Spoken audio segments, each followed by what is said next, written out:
We're still in the middle of a global pandemic where often every day feels the same. Whether you've baked your umpteenth loaf of bread or rewatched The Office again, things can feel repetitive when you're stuck in what feels like a time loop. In 1993's Groundhog Day, Bill Murray is stuck in a time loop, reliving the same day over and over and over again. I'm Ronald Young Jr., and I'm on the couch.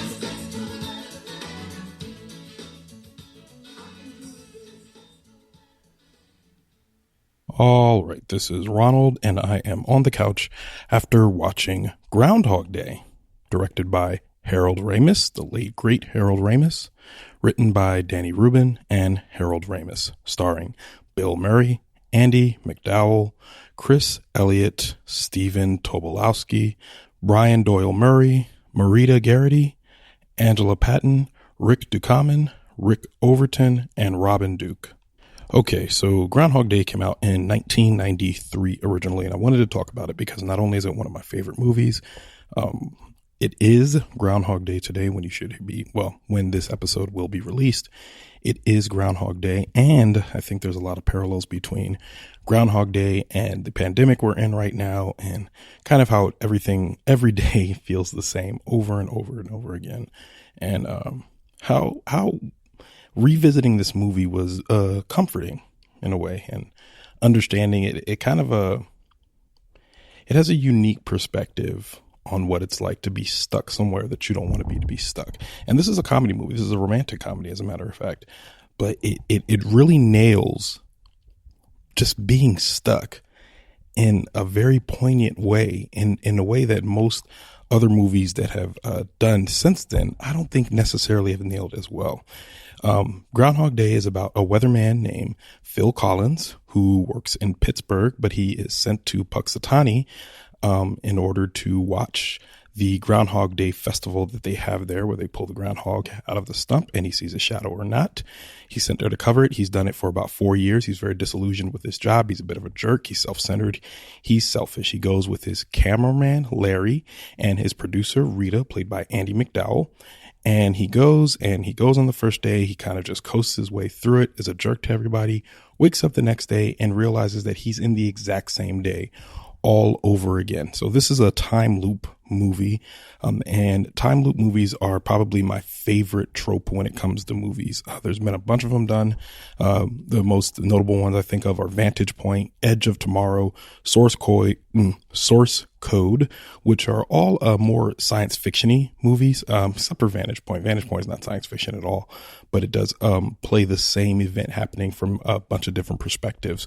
And it's not exactly a time loop either, but it employs, for the purposes of filmmaking, it's kind of the same thing. There's also television shows. There's a show called Daybreak starring Taye Diggs, which I really enjoyed. And there's Russian Doll, of course, on Netflix. All employ the same thing with time loops. The person's stuck and having to figure out things in order to move on to the next day, but they're just stuck in the same one, doing it over and over again.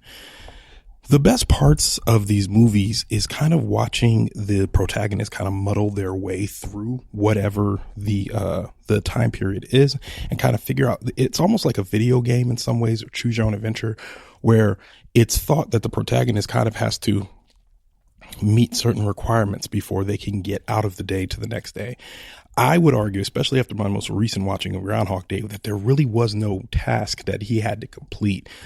He really just moved on to the next day, kind of when he became content with where he was. That's kind of the overarching lesson there, which I don't think everybody else who does this necessarily nails that down.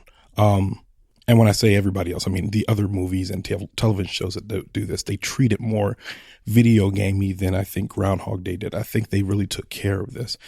What I notice is that with all of these movies, there's 5 stages in here that the characters go through, and I think they align pretty well with the 5 stages of grief. There's denial, bargaining, anger, depression, and acceptance. And so it always starts with denial, which is the realization portion of the movie where the character kind of realizes that they're stuck in a time loop, and they're like, hey, what's going on? This isn't right. Wait, this can't be right. I can't be stuck in this day. And typically they leave the denial phase by having an awareness of the situation, and they kind of downshift into bargaining at that point. So they're like, wait a minute, if I can do this, if I'm stuck in this day, I can do whatever I want. And the bargaining is kind of in the movie forms or of these time loop movies, it's always kind of like bargaining / experimentation. So they're typically happy in this phase, and they're doing whatever they want. They're eating whatever they want. They're, in the case of Groundhog Day, he's robbing a bank. He uses it to get in tight with Nancy, who he then, has a one night stand with. He just uses it to his advantage, in a way that's often not really any growth for him, but it's kind of just him having a good time. But typically when the fun and the novelty wears over, it wears off, it kind of downshifts into anger and depression. Typically he's upset. He's in the same day. He's angry. Why am I stuck here? And he's kind of getting upset. And that kind of happened when he tried to do the same thing he did with Nancy Taylor with his producer Rita. So he tries to learn all these things about her from day to day in order to use that to his advantage. When it doesn't work out for him, he then decides that, he then starts getting angry. Oh, I don't want to be stuck here. This is whack. This is trash. And he's lashing out at people. And that is immediately followed by depression, where he tries to commit suicide several times because he's just sick of this. He's been stuck in this day over and over and over again. And then that, of course, is followed by acceptance. And the part of in these movies when it comes to acceptance is acceptance can be long or short, but there's always, and I'm thinking particularly of Edge of Tomorrow with Tom Cruise, there's always a part where the protagonist just kind of like, they just are resigned to their fate. They're just like, I'm stuck here. Might as well make the best of it. Might as well know everything about the people around me. Might as well use everything to my advantage, and might as well just try to do the best I can while I'm here.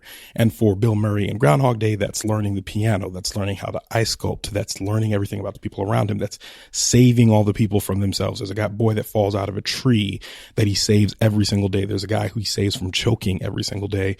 There's a woman whose cigarette he lights every single day.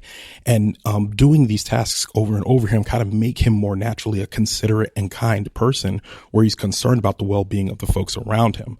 One thing I like to do was I Googled how long he was in the stuck in that day. And the director, Harold Ramis, always said it was 10 years.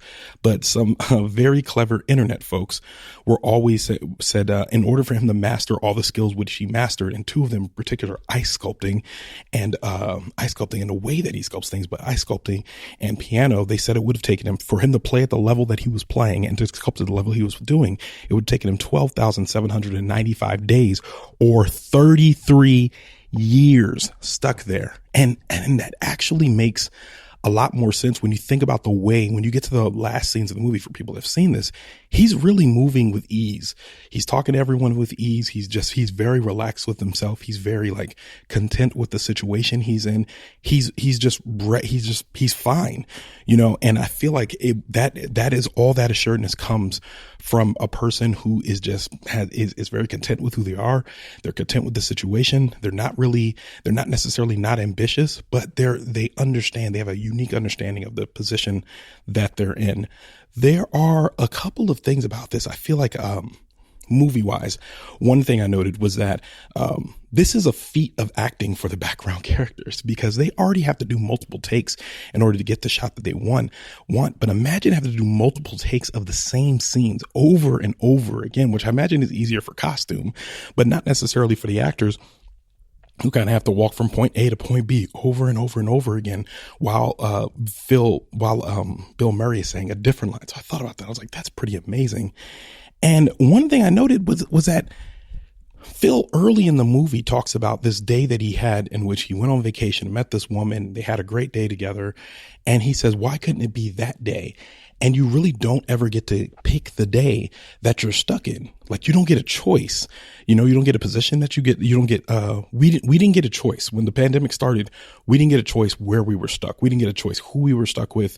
We didn't get a choice in what jobs we were stuck in. We didn't get a choice in the situations and the things that we lost and in anything. We didn't get a choice, like, in the things that we missed out on. We get a choice on that. We just kind of had to like deal with what was in front of us. And I think what I see in Groundhog Day is a man that's making the best of the situation that he's in, and honestly coming out much better. And when you get to the end of the movie, he gets very excited when he wakes up and he realizes that he's gotten into the next day, and he turns back to Andie MacDowell and says, guess what it is? He goes, it's tomorrow. And I sat there and I watched and I got a little emotional because I realized that even with this pandemic, at some point, we're all going to wake up and it's going to be tomorrow. And the pandemic will be behind us. We'll be facing new challenges. And at that point, I just sat there and I wonder, and at the end of the movie, he kind of walks out into the snow and he's like, he's content. He's got a woman he loves and they're going to go off and start this life. And there's so many possibilities. But like, truth be told is like, we really don't know what happens to Phil Collins after that. We know he lives happily ever after in the fantasy fairy tale version of this. But like, what really happens? He has a pocket full of skills. He can do whatever he wants now. He's a successful weatherman, popular in Puxatawny. Maybe he goes on and does bigger things other places and uses his piano and ice sculpting skills to do other things. But, it's a world full of possibilities after that. And so watching a movie like Groundhog Day, it's just a comedy. It's a romantic comedy, but it nails so many poignant details. And it does it so well, about community, about family, about knowing the people around you, about being kind and considerate, about being resourceful. It's a good movie. This is, I was, did some research Googling it. Some people, call it one of the greatest movies of all time. And honestly, it's hard to argue with that. It really is. It really is. It's really hard to argue with that because it's well done. It's executed well. It's not necessarily doing anything. And it came out in 1993. So at the time, I imagine it's a little more groundbreaking than watching it in 2021. But like you watch a movie like this and they do all the little things very well. From the side characters to the, to the casting, to the costume design. But the plot and the story and the character development, it's a masterclass in character development and how a character goes on a journey. And he's really the only one that you get any development out of. You learn more facts about the people around him, but he's the only one that's really going on a journey. And you watch how this journey actually changes him. So it's real, true, and beautiful character development that I really enjoyed watching. Great movie.